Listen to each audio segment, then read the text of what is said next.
그 통증은 정말 이 세상에 존재하는 통증이 아니었어요. 그것은 마치 제 뇌에 대못을 한 100개 정도 박아놓고 누군가 그 못을 손으로 잡고 마구잡이로 흔들어대는 것 같은 극심한 고통이었습니다. 그런데 더 웃긴 건 저를 괴롭히는 건 인간들만이 아니었어요.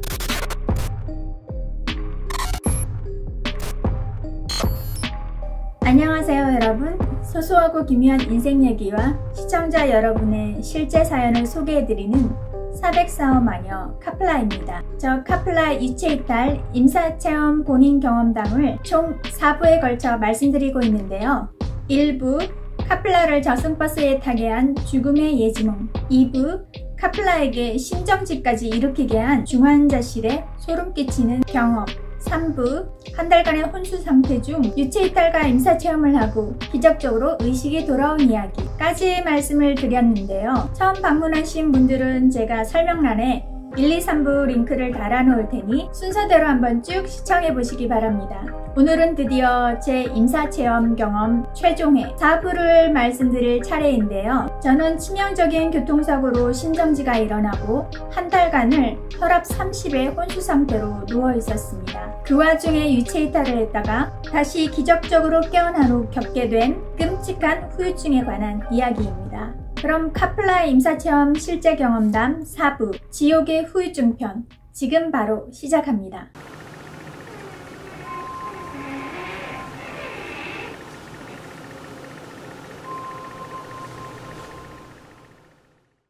요즘은 영화나 책, 유튜브를 통해서 치명적인 사고를 겪었다가 임사체험 후 기적적으로 살아난 사람들의 이야기를 어쩌면 흔하게 접할 수 있을지도 모르겠습니다. 그래서 그 이야기의 끝은 흔히 경험자가 생명의 소중함과 삶의 은밀한 비밀을 엿보고 인생이 완전히 바뀌어서 행복하게 사는 결말들이 많이 나오죠. 저 카플라의 결말도 그랬으면 얼마나 좋았을까요? 하지만 아마 그랬다면 제가 여러분 앞에서 이렇게 얘기하는 일도 없었을 테죠. 저 같은 경우에는 비슷한 경험을 했음에도 불구하고 기적적으로 살아난 다른 사람들과는 대조적으로 제 인생의 헬게이트, 말 그대로 지옥의 문이 열렸는데요. 혼수 상태로부터 정신을 차리고 얼마 안 있어 제가 다시 살아나는 것에 대해서 얼마나 후회를 했는지 모릅니다. 심지어는 최근 몇 년 전까지도 후회를 하고 있었죠. 그 지옥 같은 후유증을 육체적, 환경적, 정신적으로 나눠서 얘기할 수 있을 텐데요. 제일 먼저 제게 찾아온 것은 바로 견디기 힘든 육체적 고통이었습니다. 교통사고로 차에 치여서 뇌를 크게 다쳤었다고 전편에서 말씀드렸죠. 그러다 보니 혼수 상태에서 깨어나도 여전히 제 뇌는 회복을 못하고 있었습니다. 뇌에 멍이 들고 퉁퉁 부어 있었죠.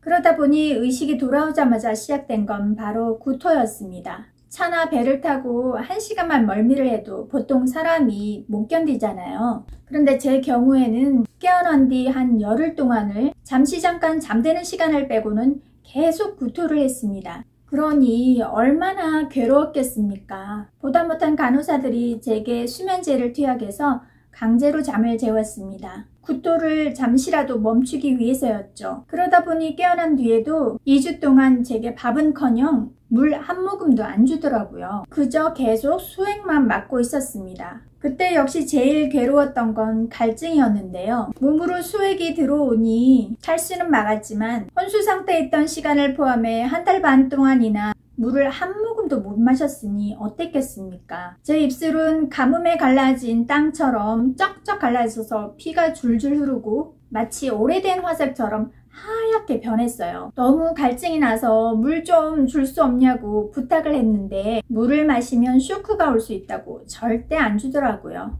예전에 총 맞은 사람이나 큰 수술을 한 사람한테 물을 주면 안 된다는 얘기를 어른들한테 들은 적이 있었는데요. 저처럼 물을 금지시켰더니 큰 수술을 마친 한 환자가 너무 갈증이 난 나머지 아무도 없을 때 병원 화장실까지 기어가서 밀걸레에 있는 더러운 물을 짜먹고 죽었다는 얘기를 들은 적이 있었어요. 그 사람의 상황이 정말 절실하게 이해가 되더라고요. 그만큼 심한 갈증이 났다는 얘기죠. 그리고 또 다른 육체적 고통은 오한과 두통이었습니다. 아침부터 저녁까지는 하루 종일 구토를 하고 밤에는 엄청난 오한이 밀려왔는데 매일 밤 온몸과 이를 달그닥거리며 끔찍한 오한을 견뎌야 했습니다. 간호사들이 담요를 몇 장씩 덮어주고 온열 매트를 아무리 깔아줘도 오한은 멈추지를 않았어요. 그래서 아까 말씀드렸듯이 수면제를 수액으로 투약받고 잠들어서야 겨우 그 오한의 고통에서 벗어날 수가 있었습니다. 그리고 뇌를 다쳤으니 당연히 두통이 있었겠거니 하시겠지만 그 통증은 정말 이 세상에 존재하는 통증이 아니었어요. 그것은 마치 제 뇌에 대못을 한 100개 정도 박아놓고 누군가 그 못을 손으로 잡고 마구잡이로 흔들어대는 것 같은 극심한 고통이었습니다. 아마 지옥에 가서 형벌을 받는다면 그 정도의 고통이 아닐까요? 정말 악몽 같은 시간이었죠. 그렇게 힘든 시간을 2주 정도 보내고 나니 다행히 구토와 오한, 두통이 서서히 사라졌습니다. 그리고 회복이 되는 중에 특이한 현상이 하나 나타났는데요. 제가 2부 영상에서 사고 당시의 기억이 전혀 없었다고 말씀드렸죠. 사실 사고 난 날 집에서 나온 것까지만 기억이 나고 그 뒤의 일은 전혀 기억이 없었어요. 의사는 해리성 기억 상실이라고 하더군요. 너무 고통스럽거나 끔찍한 경험을 했을 때 뇌는 스스로 기억을 지워버린다고 합니다. 완전히 지워지는 건 아니고 무의식에 봉인을 해두는 거죠. 저의 경우 역시도 교통사고의 기억이 끔찍했기 때문에 아마도 제 뇌가 끔찍한 기억을 지워버렸나 봅니다. 제가 어느 정도 회복을 하고 수면제 없이 잠을 잘 수 있게 되었을 때 저는 매일 밤 똑같은 꿈을 꾸게 되었는데요. 바로 기억도 못하는 사고 장면이 꿈속에 나타나는 거예요. 제가 차에 부딪히면서 본넷 위로 날아올라 차의 프론트 유리 부분에 오른쪽 어깨를 부딪히고 그 다음 머리를 세게 부딪힌 다음 휙 날아가서 아스팔트 바닥에 패대기 쳐지면서 특히 머리 뒷부분과 옆부분을 세게 부딪히는 장면이 나타나는 겁니다. 심지어는 제 한쪽 부츠가 벗겨져서 멀리 날아가고 손목에 차고 있던 시계가 바닥에 부딪히며 유리에 금이 가고 시계 초침이 멈추는 장면까지 디테일하게 다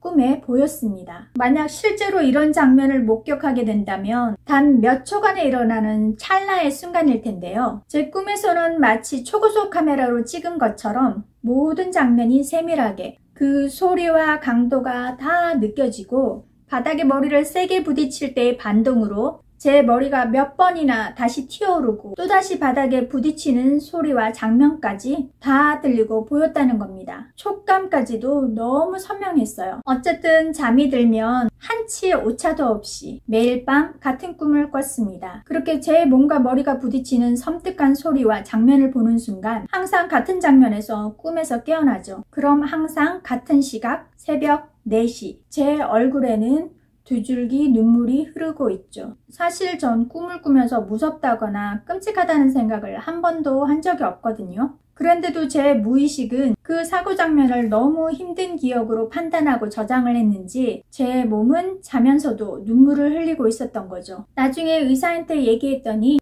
플래시백이라고 하더군요. 말 그대로 상실됐던 기억이 돌아오는 현상이라고 했습니다. 어쨌든 몸이 회복되기 시작하자 의사의 지시에 따라 여러 가지 검사를 하며 걷는 연습도 하게 되었습니다. 그런데 정말 신기한 일은 제가 20년 동안 걸어 다녔었잖아요. 그런데도 단 그 2달 되는 기간 동안 제가 걷는 법을 잊어버렸다는 겁니다. 여러분은 에이 그게 말이 돼? 하고 생각하실지도 모르겠네요. 물론 머리로는 걸었을 때의 기억을 가지고 있죠. 하지만 이상하게도 제 몸이랄까 다리 근육이 걷는 법을 기억하지 못하고 있었어요. 제 의지대로 첫 발을 내디디려고 하는 순간 그만 꼬꾸라지고 말았습니다. 다리가 남의 것인 것 마냥 전혀 말을 듣지 않더라고요. 걷는 동작 자체가 너무 어색한 거예요. 한 번도 걸어본 적 없는 것처럼. 그래서 할 수 없이 전 매일 조금씩 어린아기가 걸음마를 배우듯 천천히 걷는 법을 연습했고 겨우 걸을 수 있게 되었습니다. 그렇게 걸을 수 있게 되자마자 병원에서는 저에게 바로 퇴원을 권유하더군요. 3부 영상 보신 분들은 아시겠지만 제가 혼수 상태에 있을 때도 저를 못 내보내서 안달이더니 이번에도 뭔가에 쫓기듯 저를 빨리 퇴원시키려고 했습니다. 제 상태가 급변해서 갑자기 죽어버릴까 걱정이 된 것인지 아니면 모종의 어떤 이유가 있어서인지는 잘 모르겠습니다. 겨우 걸을 수는 있게 되었지만 죽다가 살아났으니 제 몸이 온전할 리가 없잖아요. 그럼 병원에서 더 몸을 회복하고 퇴원하려고 하는 게 정상일 텐데 제가 아직 몸이 힘들다고 하는데도 담당 의사는 뇌에 멍이 여전히 들어있고 수술을 할 수도 없는 부위다. 병원에 있어봤자 낫을 가망성이 없으니 빨리 퇴원해라. 그렇게 저는 쫓겨나듯이 퇴원을 하게 되었는데요. 퇴원 당일 제가 옷을 갈아입는데 얼마나 말랐었는지 간호사가 대학생인 저를 보고 어디 중학교 다니냐고 물어보더라고요. 몸이 너무 마르다 보니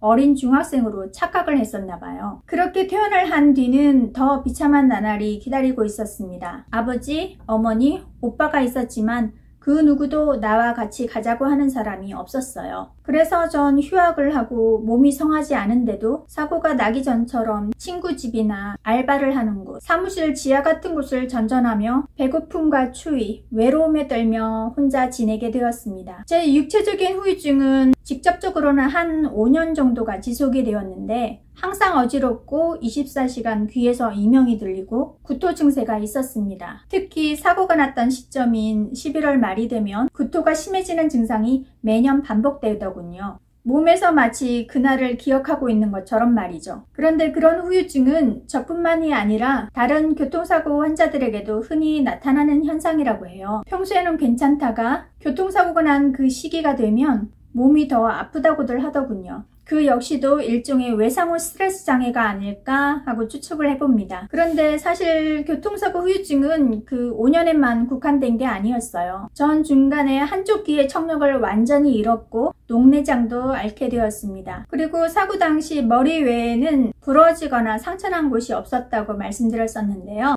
겉이 멀쩡하다고 속도 그런 건 아니었나 봅니다. 그때 구토를 너무 많이 한 탓인지 평생 위염과 위궤양을 지금도 달고 살고 있고요. 온몸의 근육과 뼈가 뒤틀린 탓에 전 지금도 재활을 위해 교정을 다니고 있습니다. 그때 병원에서 재활을 바로 받을 수 있었으면 그렇게 긴 시간 동안 고통을 받지는 않았을 것 같은데요. 의사로부터 그런 얘기가 전혀 없어서 전 재활이라는 게 있는지도 몰랐어요. 그런데 임사체험을 한 뒤로는 육체적으로나 환경적으로만 힘든 게 아니었어요. 제 주위로 나쁜 사람들이 몰려들기 시작했습니다. 특히 저를 어떻게 해보려는 남자들과 스토커들이 연속적으로 나타났습니다. 구애를 하거나 저를 어떻게 해보려다가 안 되면 입에 담기 힘든 악성 루머를 퍼뜨리며 저를 매장하려는 사람들이었어요. 심지어 그 중에는 유부남도 있었는데요. 그 사람은 제가 일을 하던 사무실의 팀장이었는데 처음에는 제 처지를 동정해주는 것처럼 밥도 잘 사주고 친절하게 대해주더라고요. 하지만 나중에는 돌변해서 몇 번이나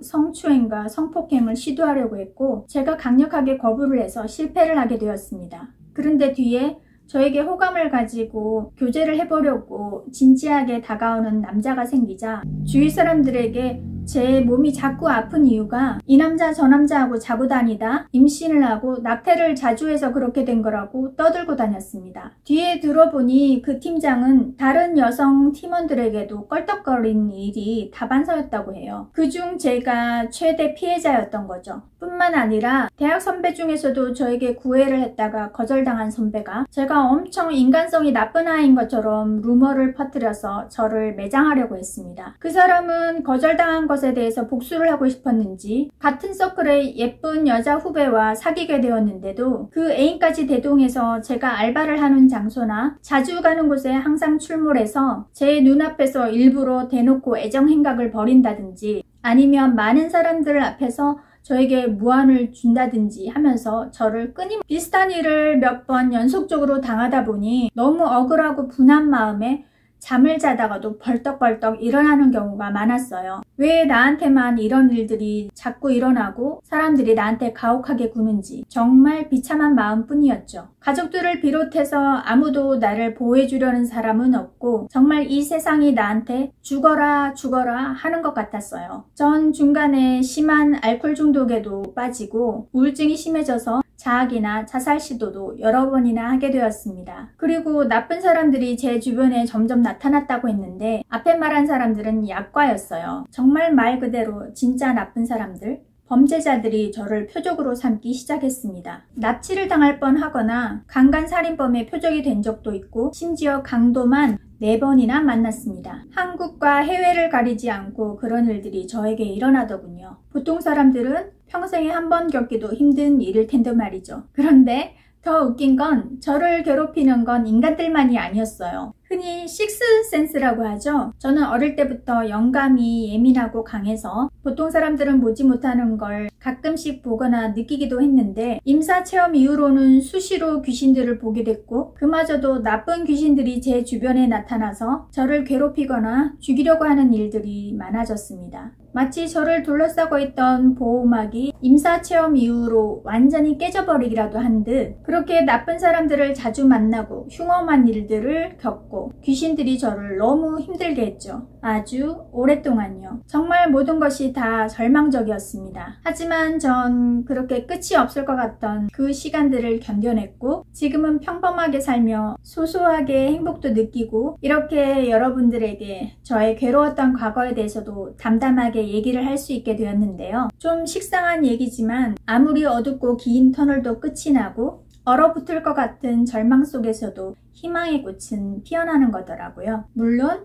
기적도 분명히 존재를 하고요. 그래서 이 채널에서 미스테리한 얘기를 하면서 여러분에게 재미도 드리고 싶지만 과거의 저처럼 지금 힘든 시간을 보내고 계실 분들에게 기적과 희망이 있다는 것 역시 제 영상을 통해서 조금이라도 알려드리고 싶습니다. 저 카플레의 이 기이한 인생과 그 시련을 극복하게 된 비밀에 대해서 앞으로 하나씩 말씀드릴 예정이니까요. 오늘의 내용이 조금이라도 흥미로우셨다면 구독, 좋아요, 알림 설정하셔서 앞으로 펼쳐질 소소하게 기이한 이야기들을 하나도 놓치지 마시고 들어보시기 바랍니다. 잠깐! 그리고 여기 한 가지 숨겨진 이야기가 있습니다.